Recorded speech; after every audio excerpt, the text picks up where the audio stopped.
عالمی طاقتوں کی شطرنج، امریکہ، چین، روس اور اسلامی دنیا ایک بار پھر تقسیم ہو رہی ہے۔ طاقت، پیسہ اور اثر و رسوخ کی وہی جنگ دوبارہ شروع ہو چکی ہے۔ ایک طرف ہے امریکہ، جو دہائیوں سے دنیا کی واحد سپر پاور سمجھا جاتا ہے۔ دوسری طرف ابھر رہا ہے چین، جو معاشی سلطنت کے خواب دیکھ رہا ہے۔ تیسری جانب روس ہے، جو عسکری طاقت کے ذریعے اپنی کھوئی ہوئی حیثیت واپس لینا چاہتا ہے۔ اور درمیان میں ہے اسلامی ممالک، جن کے پاس وسائل تو ہیں مگر اتحاد نہیں، اور یہی ہے عالمی طاقتوں کی شطرنج۔ امریکہ پرانی طاقت، نیا چیلنج۔ امریکہ کی طاقت کا مرکز صرف اس کی فوج نہیں بلکہ ڈالر ہے۔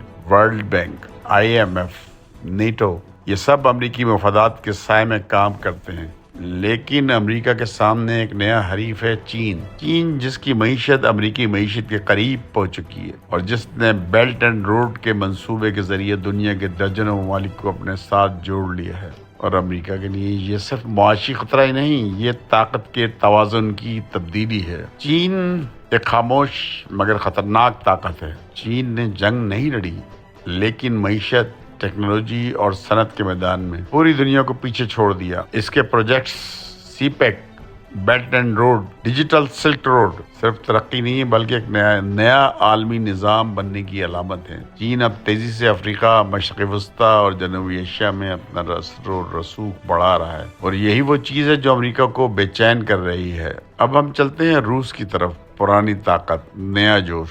روس کبھی سوویت یونین تھا، دنیا کی دوسری سپر پاور، مگر 1991 میں جب یہ نظام ٹوٹا، روس عالمی سیاست سے تقریباً غائب ہو گیا۔ لیکن ولادیمیر پوٹن کے دور میں روس نے دوبارہ اپنی پہچان بنانی شروع کی۔ شام میں، یوکرین میں، افریقہ میں روس کا مقصد واضح ہے: ہم اب کسی کے ماتحت نہیں۔ اور روس کی یہی خود اعتمادی امریکہ اور نیٹو کے لیے ایک نیا چیلنج بن چکی ہے۔ اب چلیں اسلامی دنیا کے وسائل اور اسلامی دنیا وسائل ہیں، اتحاد نہیں۔ تیل، گیس، سونا، جوان افرادی قوت، اسلامی دنیا کے پاس سب کچھ ہے سوائے اتحاد کے۔ مشرقی وسطیٰ کے ممالک باہمی رقابتوں میں الجھے ہوئے ہیں۔ پاکستان، ایران، ترکی جیسے ممالک الگ الگ سمتوں میں چل رہے ہیں۔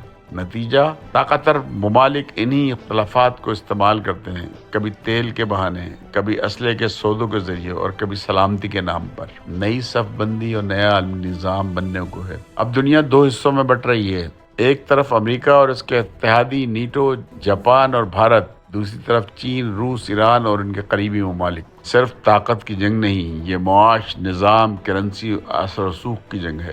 ڈالر کے مقابلے میں یوان اور روبل کو فروغ دیا جا رہا ہے۔ سوشل میڈیا، ٹیکنالوجی، حتیٰ کہ مصنوعی ذہانت AI تک میں اب یہی مقابلہ جاری ہے۔ اب چلتے ہیں پاکستان اور مسلم دنیا کا کردار۔ پاکستان جیسے ممالک کے لیے یہ وقت فیصلہ کن ہے، چاہے وہ چین کے ساتھ CPEC ہو یا امریکہ کے ساتھ معاشی تعلقات۔ اب ہمیں ایک متوازن پالیسی اپنانی ہوگی۔ مسلم دنیا کے پاس طاقت ہے، لیکن اگر وہ متحد نہ ہوئی تو یہ طاقت دوسرے کے ہاتھوں استعمال ہوتی رہے گی۔ دنیا کی شطرنج بساط پر ہر ملک ایک مہرہ ہے، کچھ بادشاہ ہیں، کچھ وزیر اور کچھ بس قربان کیے جانے والے سپاہی۔ اب وقت آ گیا ہے کہ اسلامی دنیا فیصلہ کرے کہ وہ مہرہ بنے گی یا خود اپنی بساط بچھائے گی۔ طاقت صرف بندوق میں نہیں بلکہ علم، اتحاد اور شعور میں ہے۔ اگر امت جاگ گئی تو یہ شطرنج کی بساط پلٹ سکتی ہے اور شاید ایک نیا عالمی نظام جنم لے۔ یہ تھا میرا ویلاگ، عالمی طاقتوں کی شطرنج، امریکہ، چین، روس اور اسلامی دنیا۔ اگر آپ سمجھتے ہیں علم ہی سب سے بڑی طاقت ہے تو اس ویڈیو کو شیئر ضرور کریں اور اپنی رائے ضرور دیں۔ وائس آف نیشن کی ویڈیوز دیکھنے کے لیے ہمارا چینل سبسکرائب کیجیے اور بیل کے آئیکن پر کلک کیجیے تاکہ آپ ہماری تمام آنے والی ویڈیوز سے باخبر رہ سکیں۔